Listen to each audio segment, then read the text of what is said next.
जो मदारी का ये लोग खेल दिखा रहे हैं। और बहुजन समाज के लोग, जो बहुसंख्यक लोग हैं, अब इनकी चाल को समझ गए हैं। अब इनकी चाल में आने वाले नहीं हैं।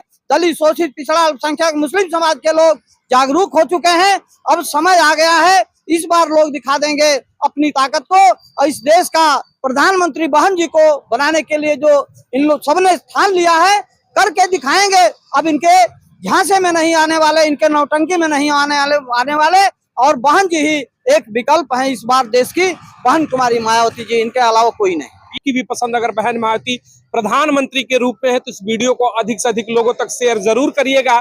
चैनल को सब्सक्राइब जरूर करें ताकि अधिक से अधिक लोगों तक हर बड़ी खबर बहन मायावती से जुड़ी हुई पहुंचती रहे। मेन स्ट्रीम मीडिया जिस तरीके से एक धड़ा पेश करती है कि मोदी नहीं कौन, राहुल नहीं तो कौन, यानी अब लोगों के मन में ऑटोमेटिकली हो गया कि दोनों में से बेहतर तो मायावती। ऐसे चेहरे पर चर्चा देश के अंदर बड़े पैमाने पर, मैं बता दूं आपको, चर्चाएं शुरू हो गई मायावती जी को लेकर के।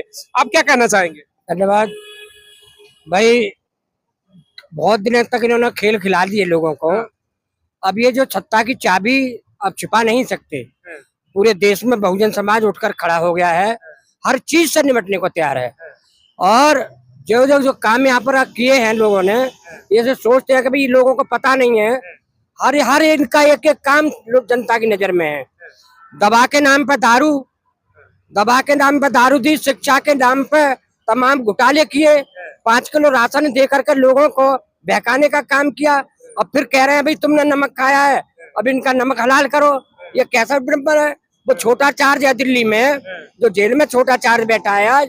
भाई देश का मुख्यमंत्री पहली बार जेल में है और कह रहा है भाई बहुत ईमानदार आदमी। भाई ईमानदार आदमी जेल में जाते हैं?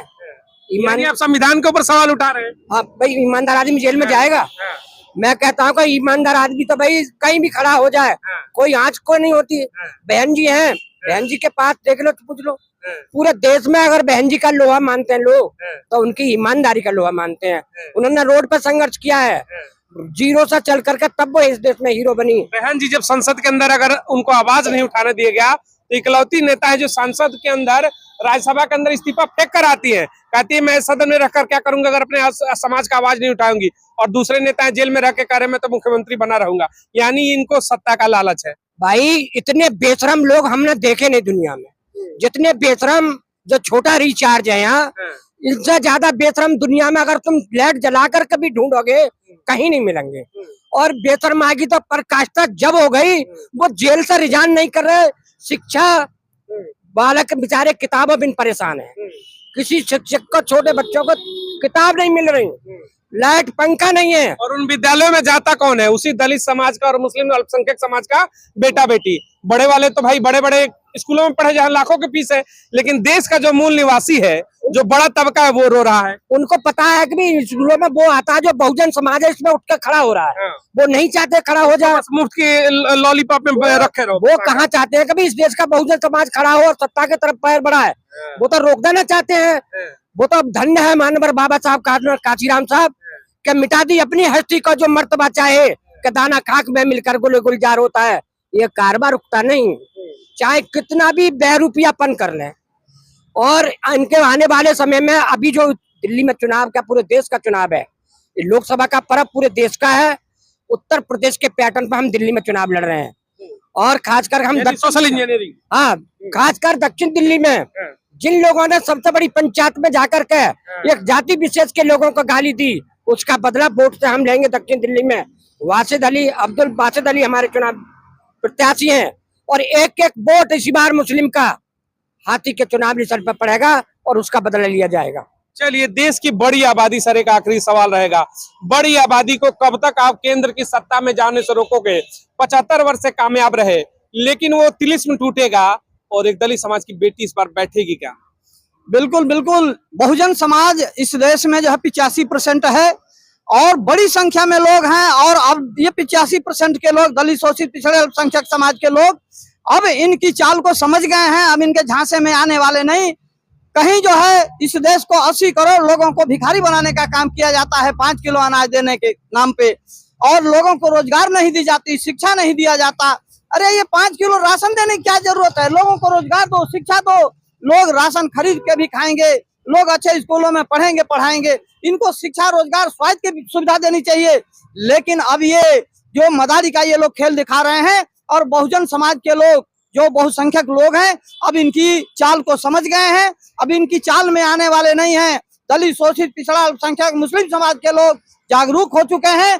अब समय आ गया है, इस बार लोग दिखा देंगे अपनी ताकत को और इस देश का प्रधानमंत्री बहन जी को बनाने के लिए जो इन लोग सबने स्थान लिया है करके दिखाएंगे। अब इनके झांसे में नहीं आने वाले, इनके नौटंकी में नहीं आने वाले और बहन जी ही एक विकल्प है इस बार देश की, बहन कुमारी मायावती जी, इनके अलावा कोई नहीं। बीएसपी ही विकल्प है, इसको लेकर के पूरे देश के अंदर चर्चा है। लगातार हमारी कवरेज आ रही है बहन मायावती को लेकर के। आप यानी कि जो दलित मुस्लिम का फैक्टर है इस बार बीएसपी के पाले में जाता हुआ दिखाई दे रहा है। तो चलिए मुस्लिम समाज के उन युवाओं से चर्चा शुरू करते हैं कि क्या वो इस बार खुल करके बहन मायावती के समर्थन में वोटिंग करेंगे। क्या सत्ता में वापसी का समय है बहन मायावती को लेकर के। स्वागत है सर आपका। जिस तरीके से बहन मायावती के समर्थन में आज बड़ा कार्यक्रम आप लोग कर रहे हैं, क्या लग रहा है बहन मायावती केंद्र की सत्ता में वापसी कर रही हैं? वापसी कर रही है सर। क्यों आपको अच्छा लगती है बहन जी, बताइए। बहन जी अच्छी लगती है सर। उनके सत्ता में आने के बाद में कोई कास्ट का कोई मैटर ही नहीं होता सर। उसमें तो ये रहता है जो बंदे आते हैं कि समझ लो लेडीज आए, जेंट्स आए, बुजुर्ग आए, औरत आए, मत कोई भी आएगा सर। उसमें ये नहीं है कि उसको कास्ट देखकर कुछ सपोर्ट किया जाएगा। उसमें तो खाली इतना रहेगा कि भाई हम परेशान होकर आ रहे हैं, हमारे लिए में मायावती बोलते हैं, मायावती जी हमारे ये परेशानी। वो ये नहीं देखेंगे इनका चेहरा किसका है, हिंदू का या मुसलमान का, वो ये देखेंगे कि परेशान है। कोई ऐसी बात नहीं। यानी सर्वजन हिताय सर्वजन सुखाय देखा जाता है। जी जी सर। सबको देखा जाता है कि जब दिक्कत है सबकी मदद होगी। सबकी मदद होगी सर। उसमें कोई वो नहीं है कि कोई हिंदू मुस्लिम सिख ईसाई सब एक ही साथ होते हैं। जी सर। मायावती जी के शासन में हिंदू मुस्लिम नहीं है? नहीं है, बिल्कुल भी नहीं है सर। बिल्कुल नहीं है सर।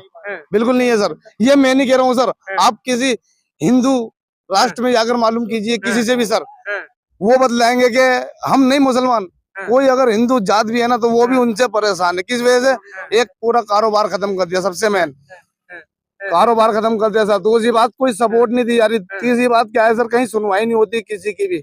ये नहीं कि मैं मुसलमान हूँ, ये मैं कह रहा हूँ नहीं, किसी हिंदू के बच्चों को भी लाके खड़ा करोगे सर तो वो भी यही बोलेंगे कि परेशान एक को नहीं, सबको ही एक लाइन। आपका नाम क्या है? जी मेरा नाम मोहम्मद रिजवान है। मोहम्मद रिजवान जी, एक बात बताइए, क्या इस बार मुस्लिम समाज बीएसपी के समर्थन में वोट कर रहा है क्या खुल करके? जी बिल्कुल खुल करके कर रहा है। दिल्ली में इस बार मुस्लिम समाज आ रहा है बहन मायावती के साथ? जी बिल्कुल आएगा। आ रहा नहीं, आएगा सर। आएगा, आएगा 100% आएगा सर। ये मैंने क्या प्रत्याशी आए हैं अब्दुल वासिद, क्या लग रहा है माहौल सही रहेगा? माहौल सही रहेगा सर। जी क्या कहेंगे इस बार मुस्लिम वोटरों का जो रुझान है इस बार कहीं ना कहीं बीएसपी की तरफ हो रहा है क्या? मूवमेंट शिफ्ट हो रहा है क्या?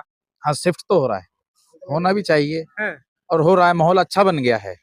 जो दो कैंडिडेट अदर पार्टियों के हैं उसके बीच में एक अल्पसंख्यक समाज का कैंडिडेट है, उससे काफी माहौल चेंज हुआ है और बन रहा है, माहौल अच्छा है। यानी देश की 22% की आबादी जो मुस्लिम समाज की है उसमें भागीदारी कहीं ना कहीं जो देने का काम है बीएसपी बखूबी कर रही है। हाँ वो उसमें बीएसपी ही करती है। बीएसपी का नारा ही है सर्वजन हिताय सर्वजन सुखाय।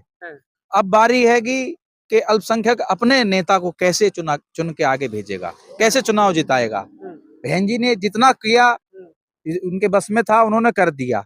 अब बारी अल्पसंख्यक समाज की है, वो अपना नेता चुनेंगे या फिर से वही जिल्लत भरी जिंदगी जिएंगे, लाठी जूता खाएंगे। अगर उनका कोई प्रतिनिधि होगा तो उनकी बात की भी सुनी जाएगी, बात की सुनवाई भी होगी। नहीं होगी तो जिस तरह ये भेड़ चाल चल रही है ये चलता रहेगा। मकान तोड़ दिए जाएंगे। अभी यहीं से लगता हुआ अब्दुल वासिद जी की लोकसभा में ही लगता है संगम विहार विधानसभा। संगम विहार विधानसभा में मकान तोड़ दिए, कोई जनप्रतिनिधि नहीं पहुंचा। मौजूदा निगम पार्षद, मौजूदा विधायक, मौजूदा सांसद एक नहीं रहा, वहां पे खड़ा नहीं हुआ कि भाई ये मकान मत तोड़ो, गरीबों के हैं। कोई बोलने वाला नहीं था। क्या उसमें सिर्फ मुसलमानों के मकान टूटे हैं?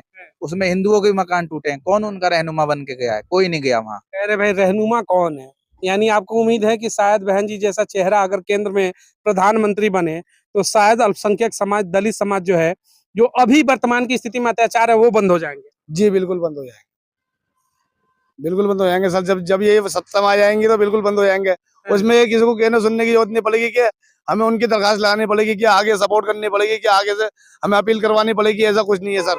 यहाँ पर तो खाली पता चलनी चाहिए मायावती जी बहन जी को क्या वहाँ पर अत्याचार हो रहा है। वो ये नहीं देखेंगे कौन किस कास्ट का है, वो फौरन तुरंत पहुंच जाएंगे। अब पहुंच जाती हैं किसी बिना पे कि कोई अगर मेरी सपोर्ट में है तो मैं उनसे पहले उनके पास खड़ा रहूं।